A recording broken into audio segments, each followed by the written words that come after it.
Hey everyone, welcome to Nebo app. It's a note-taking app where ideas take shape. This app works with Windows, Mac, and basically all Apple, Microsoft, and Android devices. Got it? Well, maybe not every single device, but if it's powerful enough, you should be able to use it, okay? It's a tool for taking notes. Here are some examples of what we can do.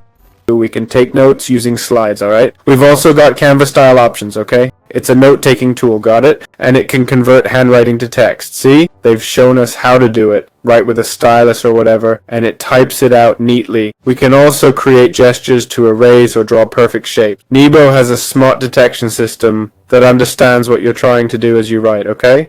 It also lets you switch between dark and light modes, got it? It's designed for Apple devices, as it says here, alright? It syncs across devices too, which is really handy, and I think all this is free, right? We get 5 free pages, then it's paid after that, okay? It's compatible with Apple Pencil and other tools. Anyway, I just wanted to do a quick review, to give you an idea of how this tool scores. We're seeing that out of how many reviews? Out of 20,000 reviews, it's got 4.8 on Android, so it looks pretty solid, and it really is. Basically, the tool shows a lot of promise. It's true we're talking about a paid tool here. 5 free pages, then you pay. So it's not free, okay? It has, for example, note management, folder creation, and more. It has a very good interface. Well, here it shows 4.12. So where does this 4.8 come from? Here it says 4.2. 4.2 on phone, got it. On Chromebook, it's 4.6, and on tablet, where people really want to use it, it's 4.7. It's true that these apps might not be as good without a stylus or digital pen, okay? I don't think they're that great. And on a computer, it's not even worth trying. So that's all I have to say. Hope you enjoyed the review, and see you in other videos.